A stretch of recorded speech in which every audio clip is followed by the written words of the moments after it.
Good afternoon, everyone, and thank you very much for that amazing introduction.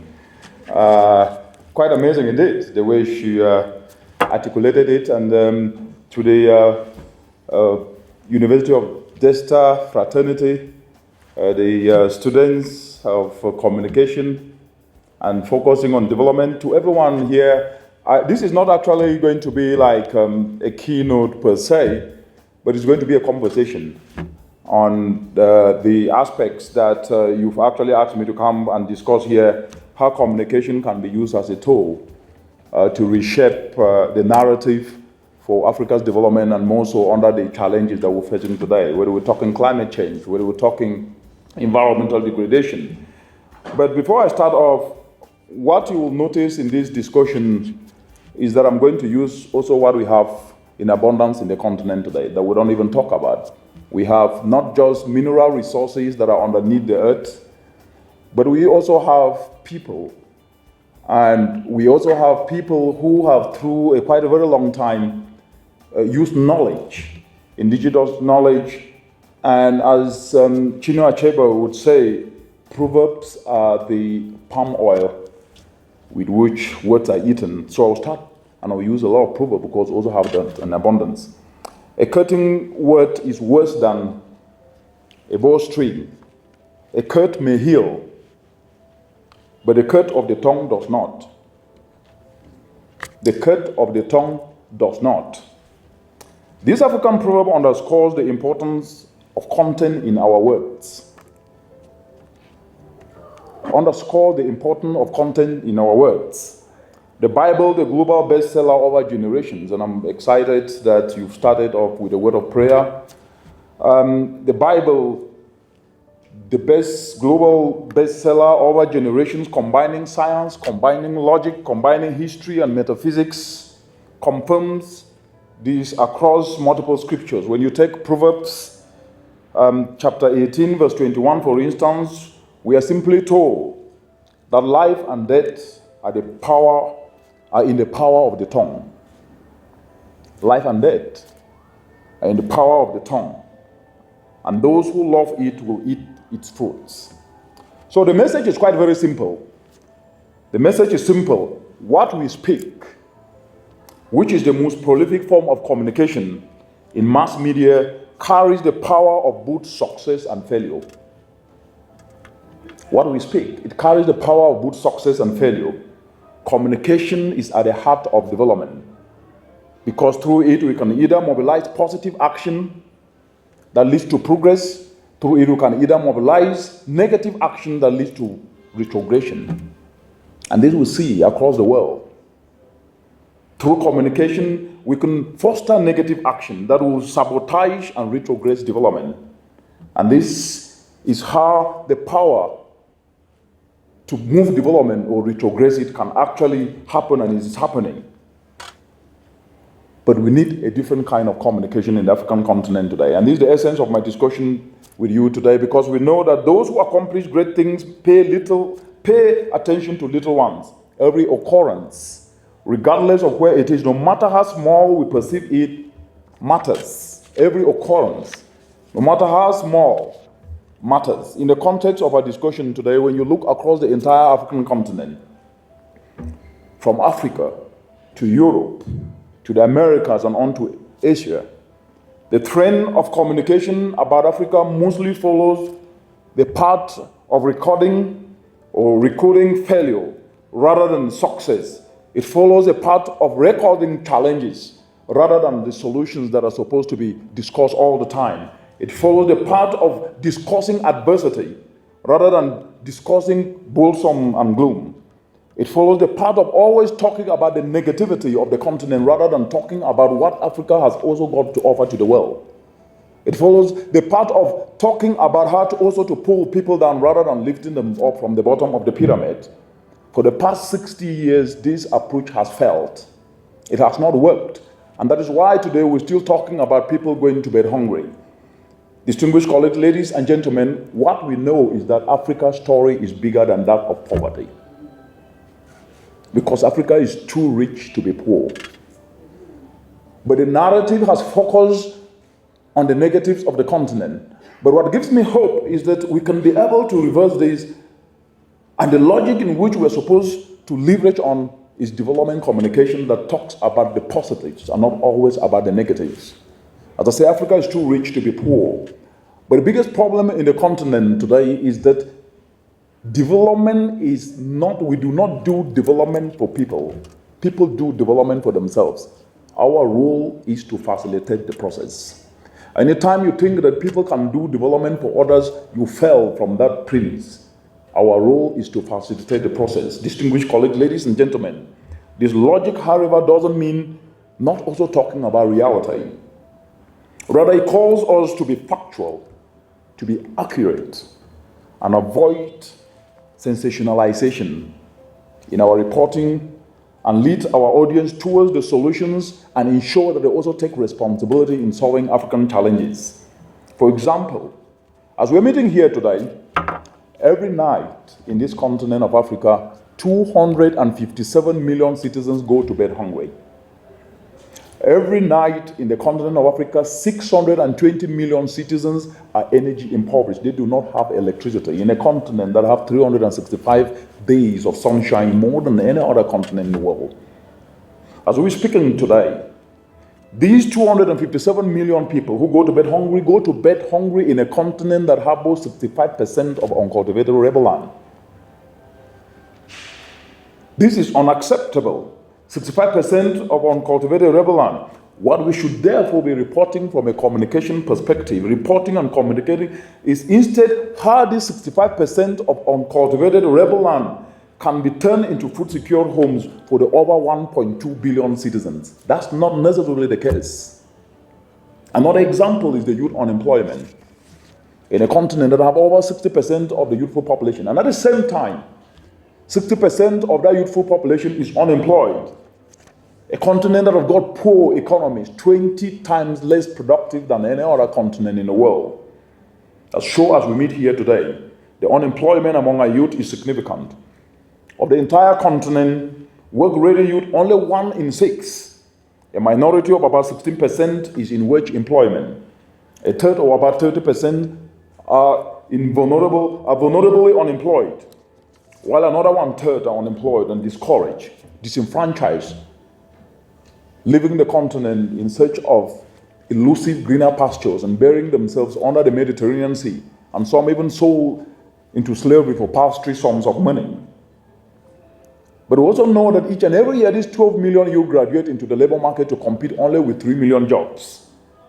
And what the statistics are telling us is that about 263 million youth in less than 5 years today will be getting into the labor market.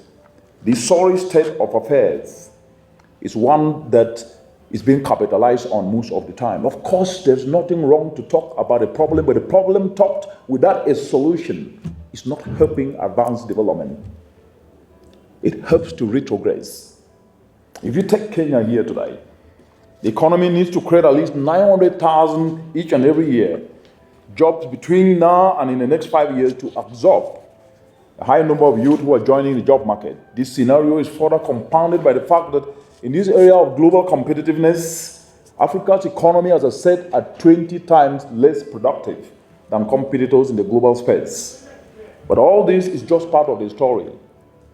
What we really need to communicate is how competitiveness can be injected into economies to create the much needed jobs.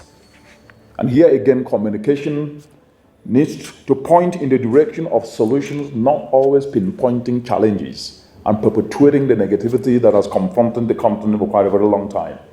In a continent as we speak today, if you look at the entire global value chain, the continent is losing $48 billion US each and every year, and importing food worth $35 billion US. That is exporting employment and importing unemployment. But in a continent that is losing 48 billion because of lack of value addition to what is produced, because of inadequate value addition. But what we also understand is that even when you take Kenya, for example, what the statistics are telling us is that Kenya is losing food worth $500 million US each and every year as a result of inefficiency in the entire agro value chain. These losses exist alongside solutions like clean energy, like solar dryers that can help a farmer not only dry her tomatoes or dry her cassava, but at the same time ensure that the life cycle of that crop can actually last for quite a very long time. These solutions do exist.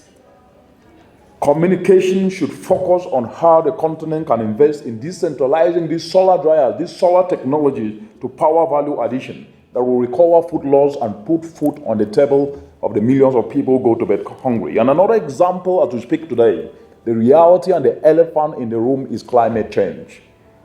Climate change is the elephant in the room. The droughts and the floods and the current episodes we're passing through are testament to the fact that climate change is already with us. But it's communicated most of the time only from a negative perspective, and I will debunk that today. This year, if you take Africa has faced significant challenges, and media houses across the world, even including in the African continent, has reported the negativity or the negative aspects of climate change, from Cyclone Idai to Cyclone Kennedy, to now the abnormal rains that we're experiencing each and every day. These realities facing Eastern African, Southern African, caused by the abnormal warming of the Indian Ocean. That's why we're having these rains, and they're going to even go up to about January. This condition is called the Indian Ocean Dipole. There has been no shortage of news material as a result of these challenges that are being caused as a result of this changing climate that is manifesting through droughts and through floods that we're seeing in the continent today, and especially even right here in Kenya. However, you as development communicators must present the full story. You cannot communicate just from the aspect of what you are saying, but also forgetting to know that the fact that we are having rains, the fact that we have drought presents an opportunity to provide alternatives to solve the challenges that we have as a continent. You must present the full story from a solutions perspective. And as I said, the fact is climate change, as we know, is a global phenomenon. Africa contributes just about 2% to global warming or to the changing climate. But Africa faces the brunt because the reason Africa is vulnerable is as a result of low levels of socio-economic development. If you take North America, it experiences category 5 cyclones regularly, what they call the hurricanes, as a result of the changing climate that is turbocharging all these events. But how many people do lose their lives as compared to the over 1,200 that lose their lives as a result of Cyclone Idai that hit Southern Africa and affected Zimbabwe, Malawi, Mozambique. So the point I'm making here is real. The loss of life and the loss of material is not at the same level we saw in Africa this year when you compare to the hurricanes that hit the United States. And this boils down to the aspect of low levels of socio-economic, because the reality is that when people cannot put more money in their pockets, when they cannot take their kids to school, when they cannot put food on the table, those are their immediate priorities. And unless you can lift them out of poverty, their resilience to the changing climate will never be built. And so talking about climate change just from an environmental perspective, forgetting the socio-economic, that people's resilience and socio-economic foundation needs to be strengthened, we will be missing the point. People want to put food on the table. They want to send their kids to school. They want to afford medical bills when someone in their family gets sick. They also want to ensure that they can put a roof on their head. These realities must be addressed through the lens of climate change. And that is where development communication and development communication, either way you call it, comes in. Communication is a tool that can be used for good. But in our continent today, the focus has not necessarily sometimes focused in changing the narrative and building these bases in which we can be able to communicate how Africa can respond to climate change in an approach that is seen as a socio-economic transformational approach. It is up to the development communicators like you people to pitch climate action as an investment opportunity. How can you invest in decentralizing solar dryers? That is an opportunity. So that a Mamamboga can dry her vegetables, her skuma wiki, her tomatoes, her cassava, and it can last for quite a very long time and can find a market. These realities are there, but we're not communicating them. Just to give you a very present and real example, with the ongoing rains that we see every day, caused as a result of the Indian Ocean dipole, the East African region has experienced 200% of more rainfall. In the southern African region, the tropical cyclones generated 1.5 billion cubic meters of water. What development communicators should be telling us is how this water could be harvested to buffer communities. But when you listen to the discussion, it's about blame game. It's not about solutions. It's about blame game. It's about, yes, people are dying. Of course, it is tragic anytime someone loses his life. But if we don't talk about the solution, more lives will be lost. And that is unacceptable. So the realities are we must be able to discuss how this water can be harvested, because after this, there will be drought. And we'll be talking about the same narratives in cycles. Flood, drought, and nothing is done. Distinguished colleagues, ladies and gentlemen, we talk about drought, whose frequency has increased from once every 20 years in the early 50s and the 60s to once almost every year now. These challenges present opportunities. But what we need to do is that we need to effect a constructive communication where we focus on opportunities over sensationalization. Where we focus on opportunities over discussing challenges and problems, because the continent of Africa has talked about problems, discussed problems all the time. It is time for us to start talking about solutions and discussing solutions. We cannot be complaining and make the continent to be the headquarters of poverty. Africa cannot become the headquarters of poverty. When there is any problem, it is Africa. And we complain. Complaining is not a strategy. And the first step in doing so lies in prioritizing people. We must prioritize people over material. We must prioritize people as the primary means and the end of development, not material resources. The second step is best summarized in one of my African proverbs, that if you do not know where you are going, any road will take you there. If you do not know where you are going, any road will take you there. And this calls each and every one of us to be able to interrogate self and ask the question, what is your role in the development of the entire African continent? Regardless of profession, you must not be a development communicator or a climate change scientist or a policy specialist. It doesn't matter. As citizens of the African continent, regardless of country in which you come from, you must be able to interrogate and say, what is your role in ensuring that the narrative of Africa should be changed from this sorry state of lack amidst plentiful opportunities, of always talking about poverty, of always talking about disease. And this calls each and every one of us to craft a very clear vision, what I call an unborrowed vision, where we work to leave a legacy and not only to be successful alone, because if you succeed alone, you've actually failed.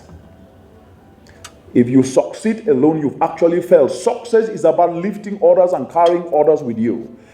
It's about doing right, not about yourself, but to touch the lives of others. It's not about amassing wealth and punishing others. It's about providing solutions to the challenges of the society and the challenges we know. You must not be in big institutions to be a solution provider. Your words can inspire someone. And inspiration, someone being inspired can usher his or herself to action. So we must then be able to answer this question of how we can craft an unborrowed vision, not to amass material. And here we need to ask ourselves some critical questions, what I call sobering questions. Where does each and every one of our skills and talents, leveraging even on our cultures and beliefs, where does each and every one of our skills, talents, cultures, beliefs fit in the broader agenda of developing Africa? And the second question is, where does each of us sees his or her abilities fit in creating competitive enterprises across the entire African continent and solving the fundamental challenges of food insecurity, the fundamental challenges of youth unemployment. Government cannot do everything.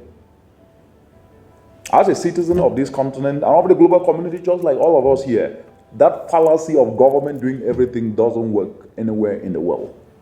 Government role is to create an enabling environment.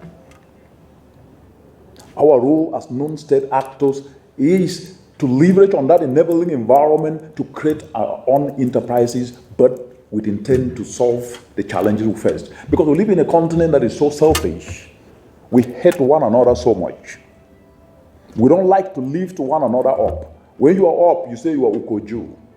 You want to tear others down. These realities must be spoken. These are hard truths. And if we pretend, as we've been pretending for 64 years in the continent, the very problems that were in the 60s will resurface now and further into the years to come. We must be realistic and honest. And that's what you as communication development practitioners and actors must do, regardless of the consequences, without any fear of contradiction. Distinguished colleagues, ladies and gentlemen, in answering these sobering questions that each and every one of us must be able to craft an unborrowed vision which sets the foundation for meaningful development communication focused on solutions and not sensationalization. Focus on solutions. You hear the word solutions nearly throughout. I'm almost getting there. And just as we ponder on taking the first step in this trajectory, asking ourselves, how can I craft my own unborrowed vision? Men came before us. Men and women before us did so. Men and women throughout the centuries. They took their time and they never had anything. They never had anything. They didn't come from rich families or from rich homes or from well-to-do families or rich countries, as we call some. These men and women had nothing, because today when we are asked to do something, they say, I don't have anything, I cannot start. You have yourself. The biggest blessing you have is by your mere existence. In a continent, we have this attitude of always blaming others. And let me tell you, the biggest undoing for Africa's development is that belief that someone elsewhere will have to come and do it for us. That experiment has not worked for the past 64 years. That experiment never even survived in the laboratory. And the African continent's development pathway today is in intensive care unit. It is in ICU. But you can help reverse this by telling the stories of Africa, because as I said, Africa's story is bigger than that of poverty, because Africa is too rich to be poor. But when we focus on the story of poverty, to perpetuate dependency, to perpetuate victimhood, what do you expect? The same results, year after year. These men and women over centuries, they were armed with nothing to solve problems, but they were armed only with vision. But a vision that was their own. It was not an experimental vision that was brought elsewhere for them to be experimenting. It was their own vision, their own unborrowed vision. Their goals differ. But just as today, the only thing they had in common was that a step they were taking to solve problems at that time, the step was first. And the vision they had was their own, not borrowed from anyone else. We love to borrow visions from elsewhere to experiment. And we get very excited about it and talk about it. What is your own unborrowed vision today? That question you must answer. If you do not know where you are going, any route will take you there. Distinguished colleagues, as these men and women with their own unborrowed vision stepped out, the response they received from their fellow men and women was in two words: hatred, jealousy. They receive hatred and jealousy. And that's what you will face as you get down to the field. Not every idea will be welcome. At least some, but most of them not. That's the world and the Africa in which we live in today. These men and women receive hatred and jealousy. These great creators, the great thinkers, these great inventors, the artists, the scientists, they stood alone against the men of their time. Every great idea they brought up was opposed. Every great invention was denounced. The airplane was considered impossible. Anesthesia was considered sinful. But these men and women of unborrowed vision never gave up. They stood the test of time because what they wanted to do was not about them. They wanted to solve a problem so that people can benefit, so that the society can all benefit and leave those from the bottom of the pyramid who were struggling for quite a very long time. It was never about them. But their unborrowed vision was to touch lives. These men and women went ahead to do what was right and what they set their sight on. They fought and they suffered. And they paid the price of hatred and jealousy. But despite all this hatred, they endured and they became victorious. They stood for what was right. And today we are enjoying some of the things that they did. The aeroplane, anesthesia, and you name the rest. People fought for these things. They took their time to do so. But if you always think about yourself, you have failed. It should never be about you. It should be about the broader community. The mothers who are bearing their kids, who cannot reach the age of 5 because you cannot feed that kid with the right nutritious food. About those 620 million citizens who can barely have electricity and their children cannot read because they don't have lights to be able to have a better life by getting a better education. These realities do exist, but we allow them to be interpreted to us by others. And we want Africa to rise. Rise to where? Africa is limping. Africa is limping. And we say Africa is rising. Rising how? To where? When we cannot feed the citizens. When we cannot create opportunities for our youth. Distinguished colleagues, ladies and gentlemen, these men, they stood for what was right, using what they had to drive their vision. And this is the spirit of dedication. This is the spirit of collectivism. It is the spirit of kindness, and it is the spirit of selflessness. And this is what we call innovative volunteerism, that we can come together, use our collective skills, regardless of whether you study communication or I study physics or I study, it doesn't matter. Combine our skills to solve challenges and turn challenges into opportunities, because challenges are disguised opportunities. Africa's challenges are disguised opportunities for greatness, for those who seize the opportunity. And with this, I'll leave you with 5 takeaways. And these takeaways, the first one is economic fundamentals. As I said, regardless of what you say, the people out there want to put food on the table. They want to send their kids to school. They want to ensure that they can have medical coverage so that they can be able to take their son or daughter to the hospital when they fell sick. That then means anything you discuss, regardless of the enormity of the challenge, must be about socio-economic opportunities. If you miss that, it doesn't mean anything. And that is why I said that climate change, yes, is causing havoc already in the entire continent today. But the solutions lie within the socio-economic lens, to empower people, to create opportunity, to ensure that people can put food on the table. And that is the biggest resilience you can build. Anything less than that is lip service. And you, as development communication students, should leverage that pathway. Discussing problems have not brought any dignity to this continent, neither has it changed what we know about the continent. The message to us is clear, that our communication efforts must be geared towards addressing the socio-economic and environmental fundamentals that confront us, but through the solutions lens. Complaining will not change anything. Africa is the headquarters of complainers in chief. We complain when it rains. We complain when it is sunny. What is wrong with us? You wear yellow, they complain. You wear green, they complain. What do they want? It's terrible sometimes. And I've never really understood it. And that takes me to my second point. We are living in a global space. And the fact that we are Africans, of course, we appreciate that we are Africans, but that you should never ever limit your thinking only to where you've come from. When you stand on that global stage, it's not because you're a Kenyan or because I'm a Cameroonian. It's what you can offer. You must become competitive. Competitiveness is important. We must ask how Africa can accelerate her socio-economic growth. under the changing climate in this area of global competitiveness. If you do not build your skills and talents to be competitive, the world will leave you behind.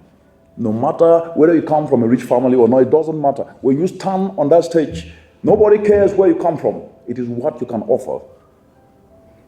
It boils down to what you can offer. And we make that mistake to say, oh, I'm Cameroonian, oh, I'm Kenyan. It doesn't really matter. You didn't choose to be born in Kenya, I didn't choose to be born in Cameroon. But I exist in a global space. So I must perfect my skill to be relevant to the global community. Don't make that mistake. And that takes me to my third point, which is even more important. What you can offer is your best premium, and that is called your skill. Skills retooling. And I'll use a biblical analysis. Prophet Moses, a historical figure, reigning three of the world's largest organized religions, whether you're talking about Christianity or you're talking about Islam. Moses, or Musa as they call it in the Quran, gives us one of the most critical lessons we must embrace if we really want to make progress. Because the reality is that what you study doesn't really, this is what I've learned in my entire career.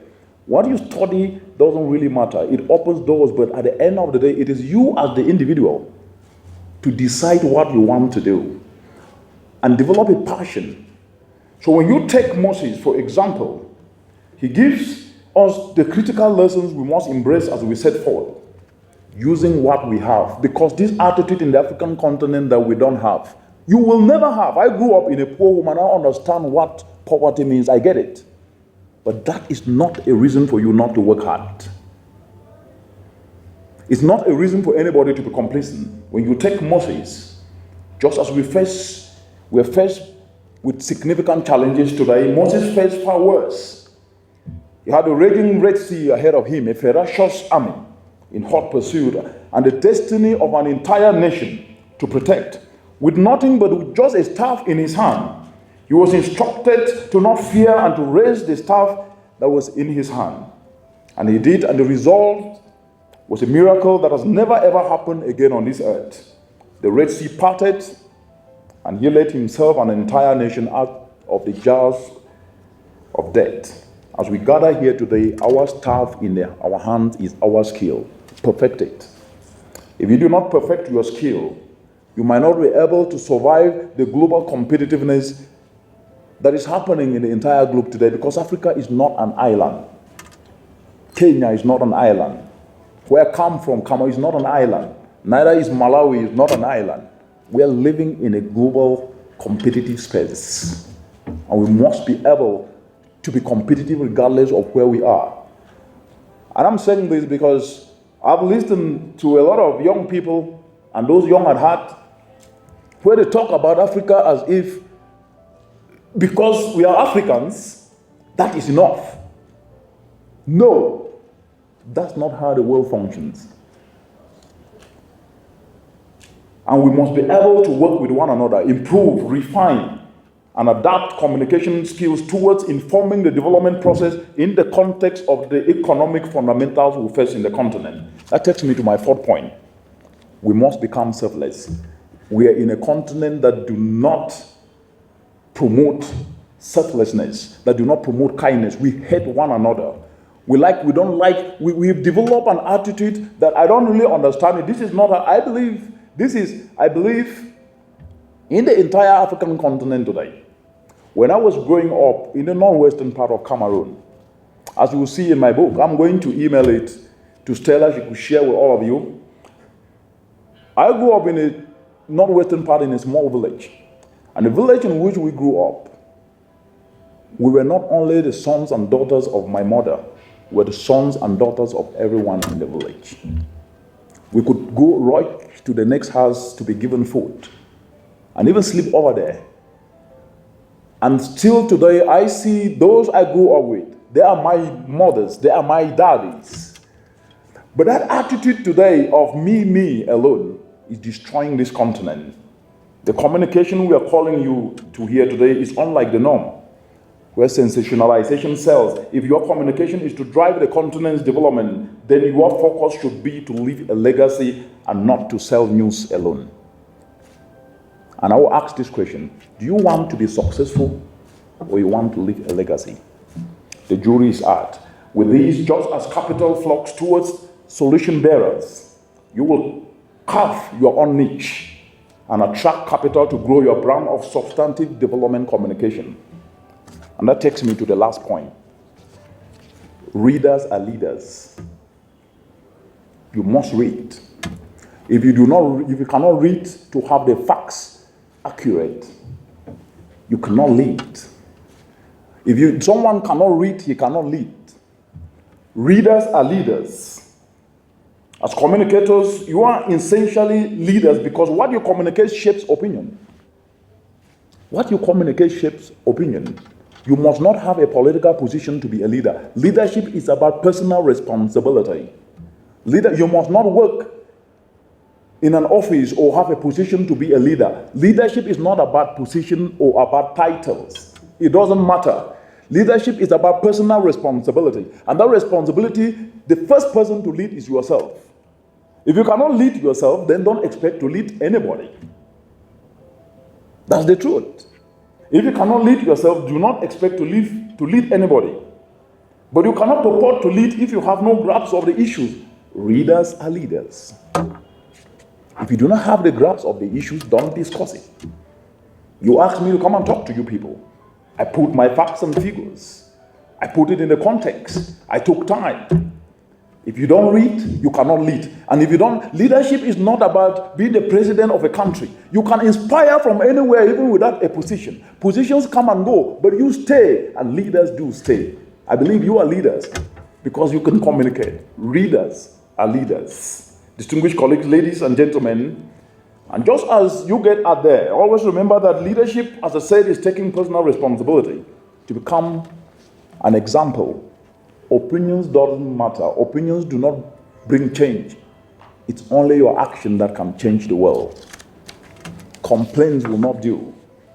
But as you get out there, make sure that you align your communication efforts with reality. The way I've shared it today. And as you take this personal leadership, you will face naysayers who will tell you, how can you do that? You will not make money. Please tell them to go and make the money. Instead, continue doing what is right and inspire others. There is nothing as profound as inspiring other people to usher themselves to action, of encouraging somebody, of guiding and mentoring. Because we live in a continent where we do not like to mentor one another. We think only about ourselves. Ukoju. And complain about sericalicidea. When it rains, sericalicidea. When it's dry, what are you doing as a citizen of this continent to change the narrative and start doing something without complaining?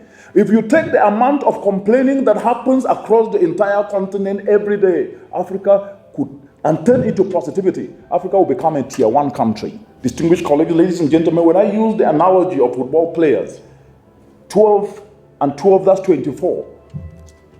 In a stadium of about 60,000 people who are chanting and abusing players when they cannot even kick a football, telling them how to play. The players focus in playing the football. They focus in ensuring that they win. But at the end of the day, who wins? Who carries the trophy? Is it the spectators or the players? Answer, please. Is it the spectators or the players who win the trophies? Become a player. Thank you.